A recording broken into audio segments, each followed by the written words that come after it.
So I want to just say a quick thing. This is Kathy Vick, Deeply Awake, and I'm going to do a channel. It's a parable of the boat. But first I want to tell you, they gave me this really big directive. I mean, they don't push me around. And anyone who knows and loves me knows that they have to put up with a lot of shit, because I'm pretty much going to argue about everything. Pretty much. I mean, I'm just going to do my own thing, so just don't argue with me. That's sort of the idea. That's sort of the idea with me. Once you get into that rhythm, we're in good shape. It's kind of fun to admit, but in a way, I mean, I'm learning how to be cooperative finally. God, it's taken a lifetime. I think that's just being a big old bossy nurse and a single mom, and just sort of like, whatever, you're not gonna hug and love me and take care of me and protect me, well, and that happens like forever. All right, fine. So it's like that, right? Ugh. Well, there's an edge. I think it's kind of cute at this point because it has become dull. It's more like, yeah, I'm legit, okay? That was the point. And now that I know I'm legit, and now that I know this channeling is legit, I know the process is legit, and I have solved my hypothesis as a good scientist would? Or have I just kind of come into, I don't know. For me, it just was the point. And, you know, hang a label on it. And it was one of these processes, literally, of just having glimpses and going forward, glimpses going forward. But each time you get a glimpse, there's more light in the house. Like that. And that's the description I give it. And it's really very, very close to what a lot of other people are experiencing that I hear from. Many have already gone through, you know, like a heart-opening thing, and they're just dandy. And some are totally suffering and really chaotic and having a lot of trouble. And everybody's having these awesome discussions with their souls. No one's doing it wrong. So, holy moly, did it take me a while to get there, because sometimes people want to do stuff that I really totally disagree with. And I feel minimized in my soul as a result of their decisions. And I know it's a free will planet. So, well, you got to twist on a cross over that. It's hard. It's a conundrum. And, you know, it led me all the way here, really. It's kind of flavored everything. It has so many other things. So anyway, I just am sort of walking around feeling legit, and that's nice. And then they dropped that parable on me. And it was like a play, because I already did it once, and it's like, I don't remember hardly anything of it. I remember the hooks, but, and I mean, the way that I create, I don't edit. I don't go back and edit. What you see is what you get all the time, even in essay form. I thought it was cheating to edit too much. There were some that were just super rough because I was like spaced, and I had to edit just because it didn't flow. But I would edit for flow, just for flow, you know, just how it felt. And sometimes it's real bumpy because there's a lot of typos and stuff, because it was just, let's get this out, like that. And that's how this is. It's very spontaneous. I don't have a pause and edit button. So when you see anomaly, you see what's being run and being captured and popping. There have been spotlights. There have been not so much shadows really, but lots of weird light anomalies, lots of sprites, lots of wisps of what I thought was smoke, although there was no smoke going on, but it's plasma. And then lots of other weird anomalies that have come along with all these recordings. So, yeah, it's legit. Now, how long is it going to take somebody to figure that out? Well, the thing is, it's actually admitting to a lot. Don't you think? I mean, come on. Who's gonna love me then? Who will have the courage to step up then? That was my main concern. Who among men? Because I'm really quite intimidating, and I try not to be. It's just how I am. And then I encountered someone who's just like a spitting image of someone I knew in my youth. Someone like me. Undeniable. A force of nature. Self-possessed and in complete joy and celebration and awareness. Like, oh, okay. All right. Thanks for showing up. Thanks for reminding me it's really okay. Let's talk about some of the problems. Because there are problems along with all this. How do I deal with this? How do I deal with that? And my social skills were so nutty. So I got to learn some things. And are these easy to cop to? Not really. I would have preferred to cop to a successful marriage and happy kids. To me, that seemed to be the epitome. If I could do that right. That seemed to be the impossible. Everywhere around me, everyone was drowning in misery and agony and hatred and violence. Yeah, if I could do that. If I could just live every day in love. Well, excuse me, what else are we here for?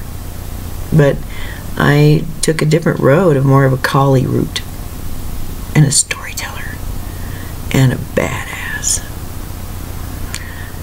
And so I look at that and go, okay, well, Eclipse, come on, take me away. And I'm giving you a little bit more of myself because what's to follow is really beautiful.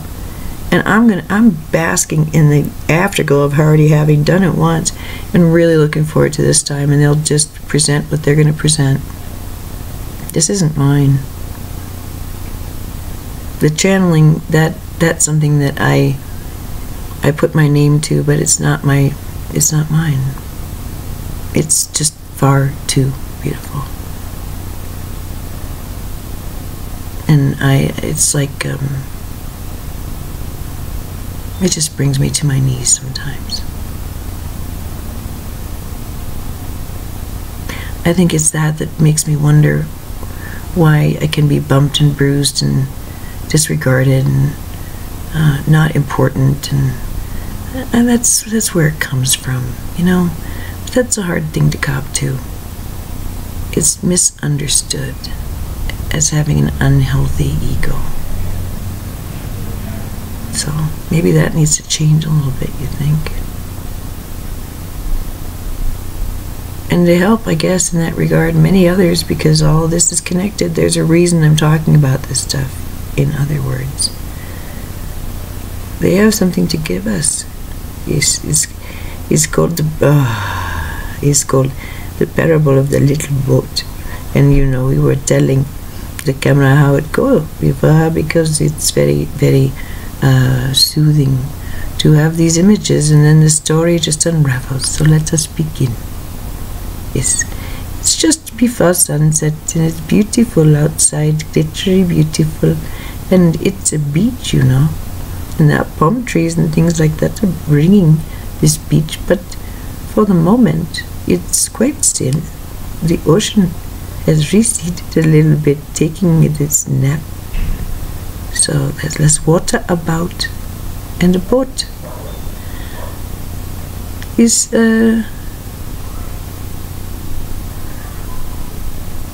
on the beach there, lined up with a line created by drying sand and wetter sand, sitting there at an angle, looking at us, asking us to discover it. And you know, why not? They're known about. So this boat, it's just a little one with a wooden one, kind of clunky, and it's got the oars, and it's cute, and it's got red at top and it's got orange, and it's got brown. There's no white, not even trimming that's white. And it's a sturdy thing, but it's been used. The paint is peeling, and it's friendly enough. Yes, it's friendly, but it doesn't have much of a personality. It is a vessel, and it says, hey, come on over here. And so we walk over, and look at that. There's a bucket in there, and there are little minnows swishing and swishing and splashing. Well, isn't that funny? Minnows. This is the beach. But, it makes sense in some way to pick up the bucket. There's no one about. To take the creatures home. And so, that is what you do. Walking up the sand, oh, it feels so good on the soles of the feet. But then here comes the scrub. And then, oh, it's getting so nice and mossy. And the air, it clings to the nostrils, and it is alive in a brand new way. Oh, yes, and the creatures are beginning to scurry, and you're walking into a beautiful jungle forest. Oh, so much greenery. It's so lush. And there's your little hut all covered in green, where all your favorite things are, and your point of greatest joy and deepest rest. It's always so nice to see that little hut. Yes, but look at those minnows in the bucket in the hand. We must do something about this. Look at over there, that's the little pond. Oh, the pond. Oh, yes, those fish. Oh, they'll be so happy. They will have friends. Now, look down. Oh, the minnows. They are swishing, and they are splashing, and they are happy. Do you think they are upset they are being moved away from where they were? No, they are happy. Do you think they will be upset and feel betrayal when they are pooped into that thingy and then they get eaten by the fish? No, they are happy. They like being eaten, silly. They are happy. It's so hard for the human being to comprehend this. It's so cute. So yes, we walk up and we go poop with the fish in the water into the little pond. Isn't that nice?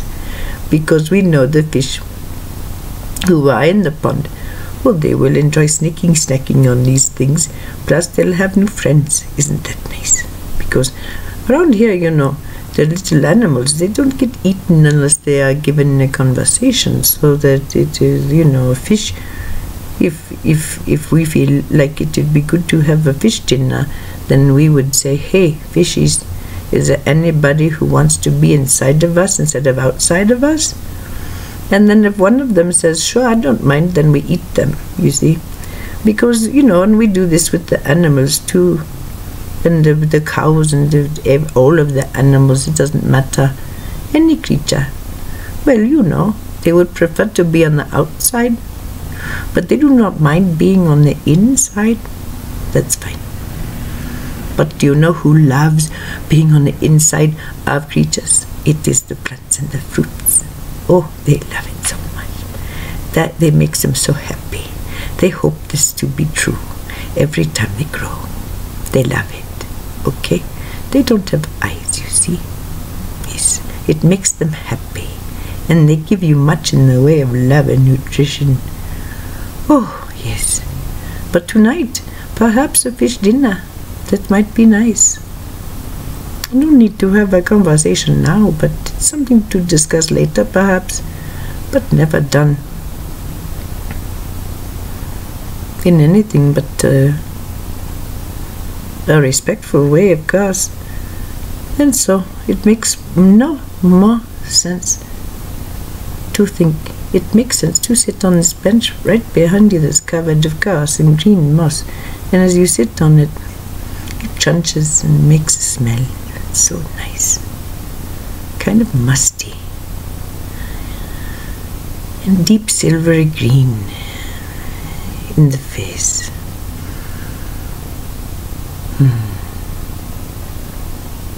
There's no need to look around and survey your beauty. You know, it's just a lovely moment. All of them, content and beautiful, in so much harmony and love. So green, so green, so green. And time passes and there is a rustling over there, and it doesn't feel so. What the heck is going on here? There's a light, and it doesn't make a lot of sense. And the next thing then is there is a person sitting on this bench with us. There's a light, and then the person sitting next to us, and this person didn't.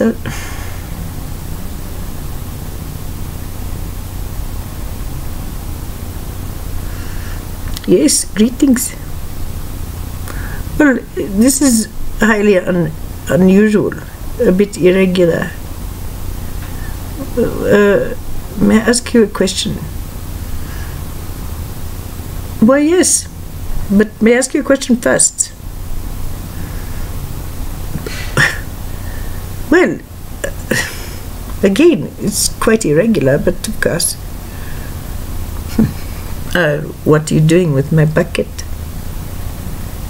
Oh, well, you know. We saw it in the little boat, and there was no one about, and the fish was swimming around, so I fed the little minnows to my fishies. Isn't that? I want to say thank you, because now everyone is so happy. Well, I'm very super glad that you were able to use those. I didn't want them, and I left them there, hoping that somebody would take them away. So that's great. So, hey, may I ask you, you're gonna be having some of them fish tonight? Oh, well, you know, it would be up for discussion, but we haven't thought about it. Oh, well, I've been traveling a long time and I'm super hungry. You got any bread? You got water? You got something? I'm super hungry. But I must say that I asked you to answer a question and you did not. And I think it's about time that you do so. And then we'll see about sustenance. I think that's a wonderful idea. And I would love to offer you some food, but I think I need to know some answers first. Oh, yes, well, you know. I can see that perhaps one of the questions might be, who am I? Yes. Well, that among others. How did you get here? Why are you here? Why did you have freshwater fish in your little boat?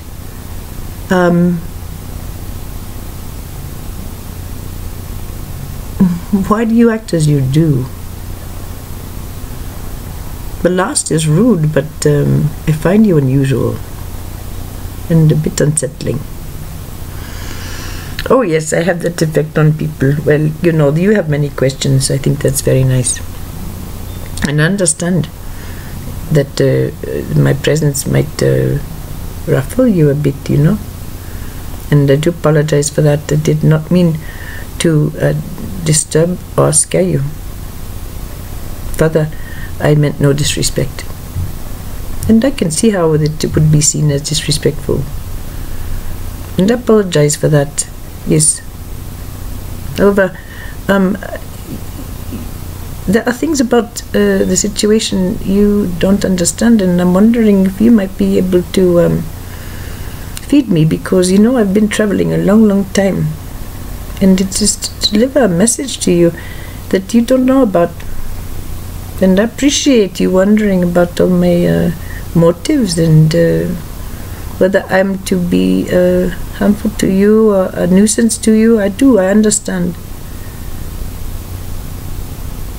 I understand. But I'm hungry. Would you feed me, please? Oh, good Lord. I can see many things from that exchange, and please let me feed you. And then deliver whatever you need to deliver. I did not understand, and I would like to understand more. Will you accept my apology? And will you tell me what you would like to eat? Oh, of course. It's all right to have a bump in the road, dear one. Oh my, I'm so glad to see you. Now that the formality is out of the way, you know it's all perfectly acceptable for you to say these things. It's perfectly acceptable for you to have boundaries, to voice conflict, to disagree, okay? And I was rude. I can see that. Or I could be seen as rude. So it's fine. But I wish for you to feel no shame, because you did everything right. And in the same position, I would have done the same. Identify yourself, please. So I have, and I look forward to your grub. And then after that, I will tell you a little tale. It will help you very much. Are you ready? We were ready. We had many foods available, and we had a lovely feast. I had not been visited on this island. I say I at this point because, being on this island, I had become quite singular. And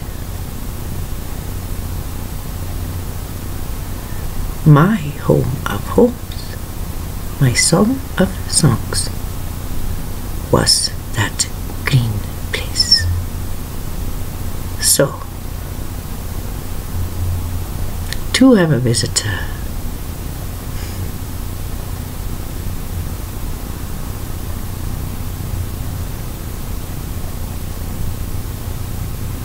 was to engage in a secret act.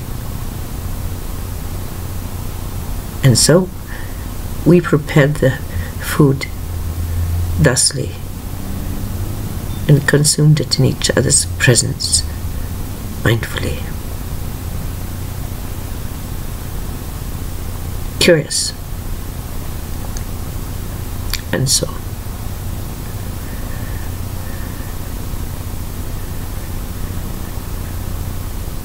looking up from plates,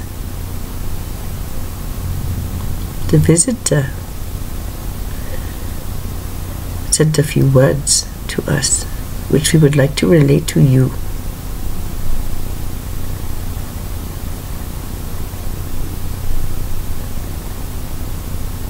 The visitor said, you see,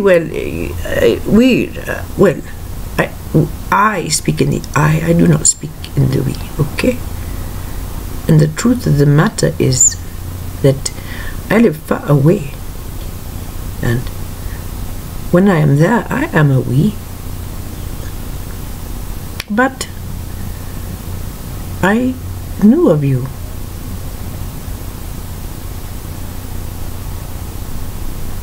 I dreamt of this green place. I knew the way here.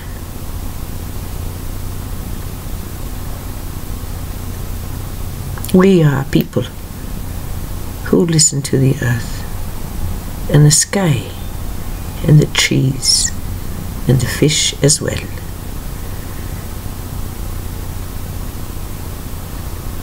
It's wonderful that you speak to your food, and in so doing, it is confirmation. And so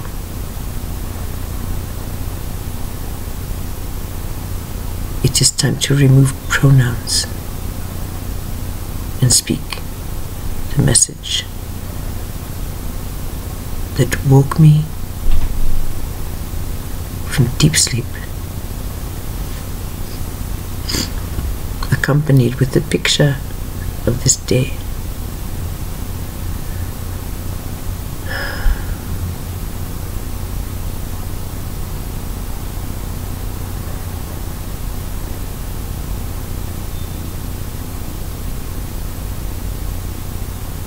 It is understood organically, biologically, emotionally, genetically, physically, mentally, emotionally, spiritually, soulically, sensually, and sexually.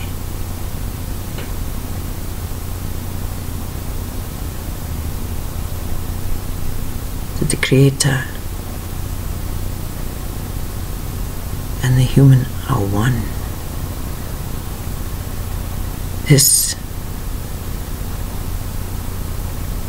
This is something that is expressed in so many ways. But to be understood through your very eyes, in your breath, as you walk, as you curse, as you laugh,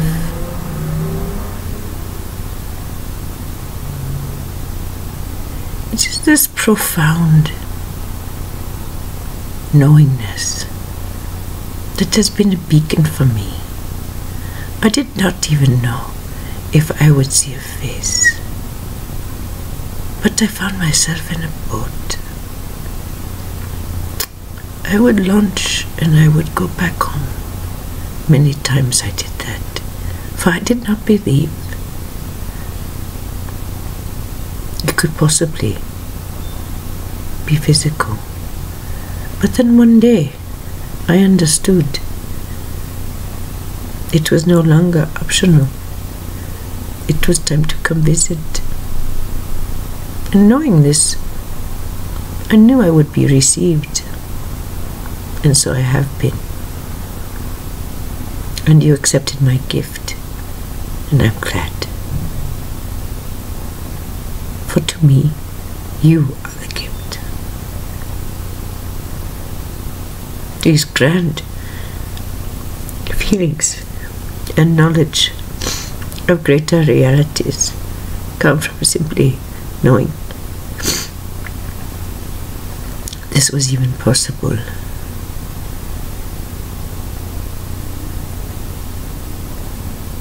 And so I need to go back into my boat and go.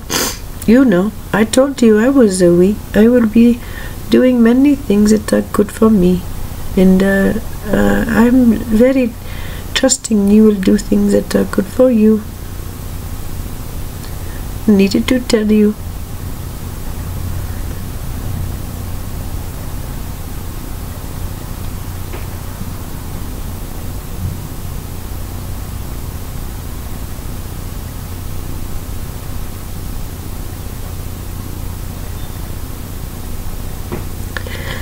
Within these tears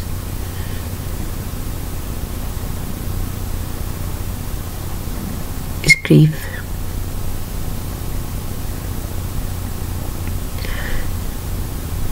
Seen, experienced,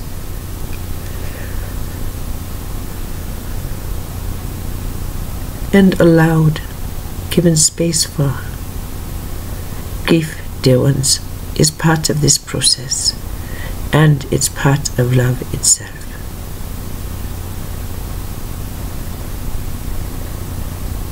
The idea here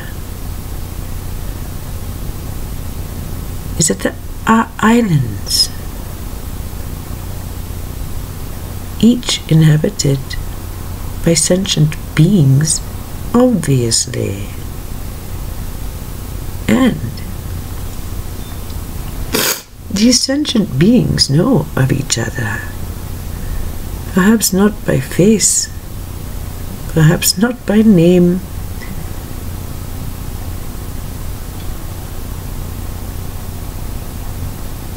but with a knowledge that cannot be shaken.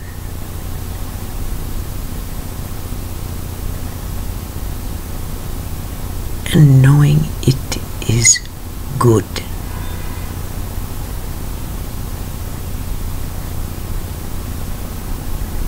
We don't even want to remind you of how available and easy it was to make thoughts happen in the brain that would take you right to a desert, into the land where there is nothing but irrationality and a God that is throwing dice and does not care. No, that is the song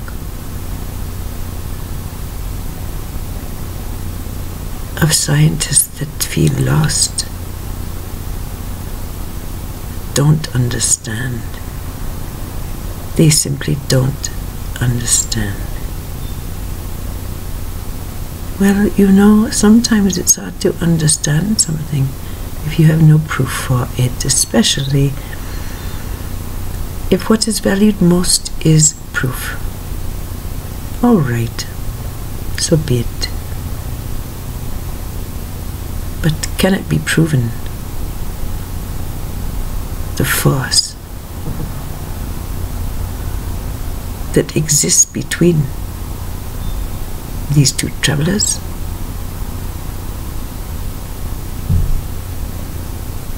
This force. This is your birthright with each. But please understand, it's your birthright to yourself to feel that level of love and activation for yourself. So, yes, the traveler got on the little boat. Oh, well, you know, why not leave the bucket, right? Because the thing is that the one being visited was pretty isolated. And so what we didn't tell you is that, you know, part of the agreement once it was oh, I so love you, oh, I so love you too, isn't it nice to know each other, oh, it's nice to have another friend. And then, you know, things were thought of. And the one being visited realized that this isolation, well, it's time to break it. And so is we. We asked, hey, you know, you did it once, so it's not impossible, right? Right. Well, come back and bring a dinghy. So, there you go. Not perhaps a whatever you call that, a Ruth and whatever tent peg moment, but is the isolation ever true and accurate after that? Nope. Nope. So that is the parable of the boat. And we love living parables without an ending that ties everything up. What happens to the one who with the pond and the beautiful home? And the dinghy. Well, you know, living in isolation and having a dinghy, well, that's nice. But they rarely get used. So,